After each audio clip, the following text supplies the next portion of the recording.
Have you ever felt like a bit of an outsider? Perhaps because you spend too much time inside your own head, or because you find yourself more fascinated by how a clock works than by the latest celebrity gossip? We often measure intelligence through the lens of academic achievement, high-stakes testing, or professional titles. But what if the most profound signs of a high IQ aren't found on a resume or a diploma? What if the very things you thought were your most annoying quirks, your tendency to overthink, your need for silence, or your constant self-doubt, were actually the hidden architecture of a highly sophisticated mind? Today, we're moving beyond the surface-level definitions of smart to explore the deep psychological patterns that distinguish truly intelligent individuals.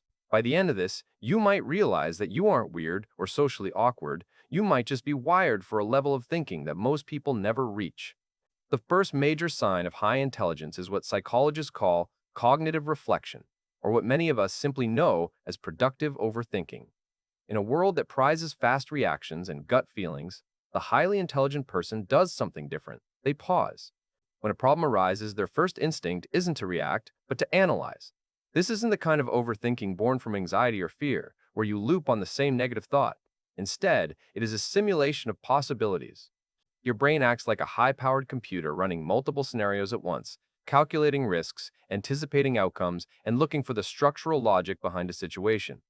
This ability to question your own initial impulses and look for a deeper truth is a hallmark of complex problem solving. If you find yourself unable to give a simple answer to a complex question, it's not because you're confused. It's because you see the layers that others are completely blind to. This leads directly into the second sign, an insatiable and often erratic sense of curiosity. Highly intelligent people often possess what researchers call high openness to experience. This isn't just about wanting to travel or try new foods, it's an intellectual hunger that never quite feels full. While most people stop asking why, once they finish school, the intelligent mind remains in a perpetual state of wonder. You might find yourself falling down a 3-hour rabbit hole at midnight, researching the history of agricultural tools or the mechanics of black holes, even if it has absolutely nothing to do with your job. This isn't a lack of focus, it's intellectual cross-pollination.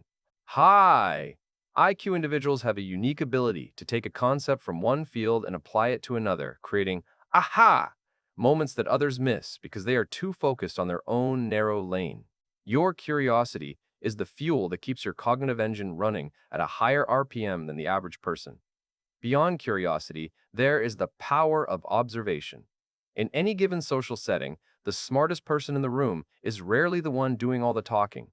They are the ones watching. Psychologists have found a strong link between intelligence and active observation, the ability to process subtle cues like tone, microexpressions, and logical inconsistencies in real time. While others are waiting for their turn to speak so they can dominate the conversation, the intelligent person is gathering data. They are listening not just to what is being said, but to what is being omitted. This high level of perception allows them to understand the hidden dynamics of a room. If you've ever been told that you're too quiet or too observant, understand that your silence isn't a lack of confidence, it is a strategic gathering of information. You are building a mental model of the world around you, ensuring that when you do choose to speak, your words carry the weight of true insight.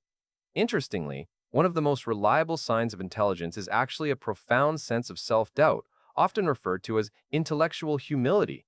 You might assume that being smart means being certain, but psychology suggests the opposite. The Dunning-Kruger effect shows that people with lower cognitive abilities often overestimate their own competence because they lack the very skills needed to recognize their own errors. However, highly intelligent people are acutely aware of the vast ocean of knowledge they have yet to master. Because you understand how complex the world is, you are more likely to say, "I don't know," or "I might be wrong." This self-awareness keeps you in a state of constant growth.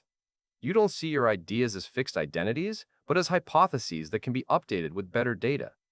If you often feel like you don't know enough, despite being more informed than those around you, you are likely experiencing the burden and the gift of high intelligence. Furthermore, there is a distinct relationship between intelligence and the need for solitude.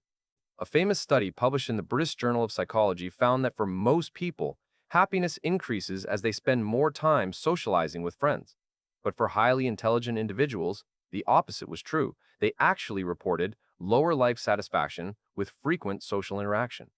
This doesn't mean smart people are antisocial or lonely. Rather, it means their brains require cognitive space to function at their peak. High-level thinking, creative problem solving, and deep reflection require a lack of distraction. For the highly intelligent, small talk is often exhausting because it offers no intellectual nutrition. They would rather spend a Saturday night alone with a difficult book or a complex project than at a crowded party engaging in superficial chatter.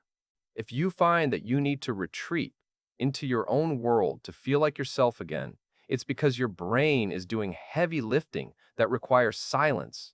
Finally, we must look at adaptability. True intelligence isn't just about what you know. It's about how you use what you know when the rules suddenly change. In psychology, this is known as fluid intelligence. It's the ability to solve problems in novel situations independent of any acquired knowledge. When a crisis hits or a project goes off the rails, the intelligent person doesn't just panic, they pivot. They are able to strip a problem down to its first principles and build a new solution from scratch. They don't get stuck in a, this is how we've always done it, trap. If you find that you are the one people turn to when things get unpredictable, or if you find yourself strangely calm when faced with a new challenge, it is a testament to your brain's ability to reorganize information on the fly. In conclusion, intelligence is not a static number or a label given to you by an institution. It is a living, breathing way of interacting with the world. It is the restless curiosity that keeps you awake at night, the humility that allows you to change your mind, and the quiet observation that allows you to see what everyone else misses. If you recognize yourself in these traits, if you felt the sting of overthinking or the pull of solitude, stop viewing them as weaknesses. They are the indicators that your mind is operating on a different frequency. You aren't just a collector of facts, you are a processor of deep truths. Embrace that complexity, feed your curiosity, and understand that being different is often just another word for being brilliant.